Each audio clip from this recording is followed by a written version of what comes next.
দেশের ক্রিকেটে হঠাৎই নানা উত্তেজনা, গুরুত্বপূর্ণ এজেন্ডা নিয়ে শনিবার বসছে বিসিবির বোর্ড সভা। ফুটবলের জন্য এম এ আজিজ স্টেডিয়াম বরাদ্দে ফুসছে চট্টগ্রামের সংগঠকরা, হুমকির মুখে 32 ইভেন্টের সম্ভাবনা। খাদের কিনারা থেকে বাংলাদেশ ফুটবলে অগ্রগতি, 3 মাসের চমক দেখাচ্ছে বাফুফের নতুন কমিটি।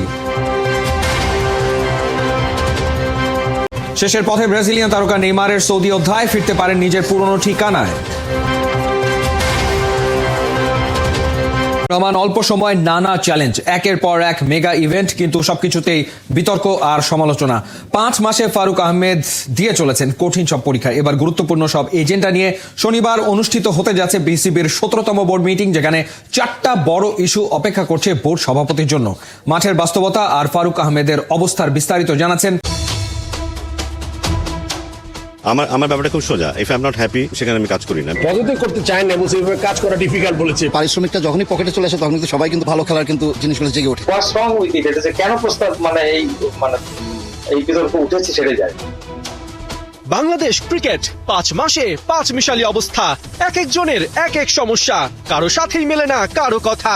বিপিএল আয়োজনে বিতর্ক, ফিক্সিং সন্দেহ, গঠনতন্ত্রের সংস্কার নিয়ে প্রতিবাদ, শীর্ষ কর্তাদের বাদানুবাদ। বিসিবিতে মাঠের কোয়ালিটি ক্রিকেট বাদে বাকি সবই চলছে বহাল তবিয়তে।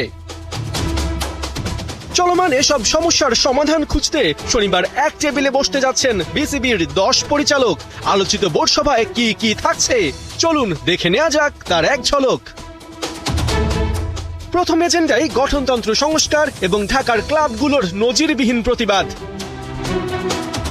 নাজমুল আবেদিন ফাহিমের নেতৃত্বাধীন গঠনতন্ত্র সংস্কার কমিটি ঢাকার ক্লাব ক্রিকেট থেকে কাউন্সিলর ও পরিচালক কমানোর যে প্রস্তাব দিয়েছে, তার জেরে এরই মধ্যে সব ধরনের ক্রিকেট বয়কট করেছে সিসিডিএম এর আওতাভুক্ত 76 ক্লাব। এখনো শুরু করা যায়নি ফার্স্ট ডিভিশন ক্রিকেট। ধারণা করা হচ্ছে কাউন্সিলরশিপ ও পরিচালক কোটা নিয়ে ঢাকার ক্লাবগুলোর সাথে আপোষের ঘোষণা দেবেন বিসিবি সভাপতি ফারুক আহমেদ।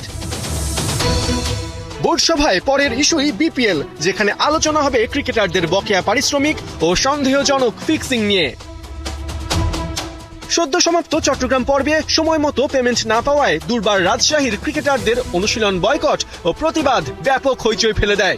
অবস্থায় এতটাই বেগতিক ছিল যে দলটির ক্রিকেটারদের শান্ত করতে আলোচনায় নামেন খোদ বিসিবি সভাপতি। পেমেন্ট নিয়ে মালিক পক্ষের নানা আশ্বাসের পরেও গুঞ্জন আছে আসন্ন বোর্ড সভায় রাজশাহী টিমে একজন প্রশাসক নিয়োগ দিতে পারে বিসিবি। পাশাপাশি একাধিক সন্দেহজনক ঘটনা যা ফিক্সিং বিতর্ক উস্কে দিয়েছে, সে ব্যাপারেও আসতে পারে কঠোর দিক নির্দেশনা। তৃতীয় এজেন্ডা বিসিবির 21টি স্ট্যান্ডিং কমিটি ঘোষণা। চলতি মাসেই এ নিয়ে বোর্ড সভাপতি ফারুক আহমেদের ওপর তোপ দেখেছিলেন নাজমুল আবেদিন ফাহিম। অভিযোগ ছিল বোর্ড সভাপতি স্ট্যান্ডিং কমিটি দিতে নানা টাল বাহানা করছেন, কমিটিগুলোর খসড়া চূড়ান্ত হলেও অনুমোদন দিচ্ছেন না। অবশেষে cricket operations, audit committee, game development সহ 21টি কমিটি চূড়ান্ত হতে পারে এই বোর্ড সভায়। চতুর্থ গুরুত্বপূর্ণ ইস্যু জাতীয় পুরুষ দলের কেন্দ্রীয় চুক্তি। ডিসেম্বরে সবশেষ বোর্ড সভায় নারী ক্রিকেটারদের সেন্ট্রাল কন্ট্রাক্ট ঘোষণা করে বিসিবি। গ্রেড ভিত্তিক সর্বোচ্চ 20,000 থেকে সর্বনিম্ন 10,000 টাকা বেতন বাড়ানো হয়। ধারণা করা হচ্ছে শান্ত, মিরাজদের জন্য বড় কোনো ঘোষণা আসতে যাচ্ছে বোর্ডের তরফ থেকে। বর্তমান পরিস্থিতি বলছে বিসিবির দায়িত্ব নেবার পর এই প্রথম একাধিক বিগ ইস্যু নিয়ে বোর্ড সভায় ঢুকতে যাচ্ছেন বিসিবি প্রেসিডেন্ট ফারুক আহমেদ। শনিবার বিকালে সেই অ্যাসিড টেস্ট কিভাবে সামাল দেন বোর্ড সভাপতি, এখন সেটাই দেখার অপেক্ষা। শেষ হলো বিপিএল এর 11 নম্বর আসরের চট্টগ্রাম পর্ব, যেখানে প্রথমবারের মতো হারের দেখা পেলেও রংপুর আছে পয়েন্ট টেবিলের শীর্ষে। ব্যাটে বলে দাপট দেখাচ্ছে বাংলাদেশিরা। বোলিং এ 22 উইকেট নিয়ে লিডার বোর্ডের টপে তাসকিন আহমেদ, ব্যাটিং এ ঢাকার তানজিদ হাসান তামিম। তবে সব উতরে এই পর্বেই ভালোভাবে জেকে বসেছে ম্যাচ ফিক্সিং বিতর্ক। তিলোত্তমা ঢাকার ঐতিহ্য সিলেটের চা বাগান হয়ে বন্দরনগরী চট্টগ্রামে আছড়ে পড়েছিল বিপিএল এর নোংর। যে পর্ব শুরু হয় পারিশ্রমিক ইস্যুতে দুর্বার রাজশাহী ক্রিকেটারদের অনুশীলন বয়কট দিয়ে। এরপর বেশ কয়েকটি বিতর্কিত ওয়াইড ওভার নিয়ে সন্দেহ সৃষ্টি হয়েছে ফিক্সিং এরও। তদন্ত গেছে আইসিসি পর্যন্ত, যে আলোচনা এখন টক অফ দি টাউন। এসব পাশে রেখে মাঠের লড়াইয়ে 16 থেকে 24 জানুয়ারি চট্টলায় মাঠে ঘুরিয়েছে মোট 12টা ম্যাচ। মূলত এই পর্বেই এক প্রকার নিশ্চিত হয়ে যায় কার শক্তি কত দূর, কে থাকতে পারে টেবিলের শীর্ষ চারে। ক্যাচ মিস তো ম্যাচ মিস, মজার এক পরিসংখ্যান দিয়ে শুরু করা যাক। বিপিএল এ মঙ্গলবার পর্যন্ত হয়েছে 28টা ম্যাচ, যেখানে সব মিলিয়ে ক্যাচ পড়েছে 60টি, অর্থাৎ ম্যাচ প্রতি ক্যাচ পড়েছে 2.14টি করে। চট্টগ্রাম পর্বের 8 ম্যাচে ক্যাচ ফেলার সংখ্যাটা 20, যার মধ্যে সবচেয়ে বেশি ক্যাচ পড়া দলটার নাম দুর্বার রাজশাহী। পারিশ্রমিক ঠিকমতো না পাওয়া দলটার জন্য একটু সন্দেহ জাগে কি? চট্টগ্রাম পর্বে প্রথমবারের মতো হারের স্বাদ পাওয়া রংপুর রাইডার্স পয়েন্ট টেবিলের শীর্ষে রয়েছে। দ্বিতীয় স্থানে রয়েছে তামিমের ফরচুন বরিশাল। এর পরের দুটি স্থান চিটাগং ও খুলনার। 10 ম্যাচ থেকে 6 হার আর 4 জয় 8 পয়েন্ট নিয়ে টেবিলের পঞ্চম স্থানে রয়েছে দুর্বার রাজশাহী। তবে নানা কারণে দলটি সেরা চারে থাকার সুযোগ থাকছে। ঢাকা ক্যাপিটালস 10 ম্যাচে 7 হারে হিসাবে টেবিলে 6। সিলেট স্ট্রাইকার্স 9 ম্যাচে মাত্র 2 জয় নিয়ে একদম টেবিলের ব্যাক বেঞ্চে। বিশ্বভারী ক্রিকেটে বাংলাদেশের ব্যাটারদের কাছে 200 স্ট্রাইক রেট কঠিন কাজ ছিল এতদিন। 2025 বিপিএলে দেখা যাচ্ছে উল্টো চিত্র।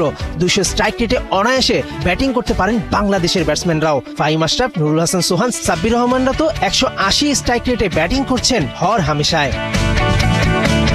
এদিকে চট্টগ্রাম পর্ব শেষে ব্যাটে বলে শীর্ষ 5-এ বাংলাদেশিদের জয় জয়কার। বোলিংয়ের শীর্ষ 5-এ 3 জনই বাংলাদেশি। শীর্ষ 10 হিসেব করলে বাংলাদেশে রয়েছে 7 জন। 22 উইকেট নিয়ে লিডার বোর্ডের টপে রাজশাহী তাসকিন আহমেদ।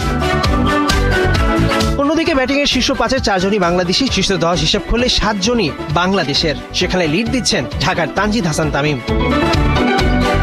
26 জানুয়ারি সুপার সানডেতে আবার বিপিএল ফিরবে ঢাকায়। এখানেই শেষ হবে একাদশ আসরের। নতুন বাংলাদেশে নানা কারণে এই বিপিএল থাকবে স্মরণীয়, বরণীয়।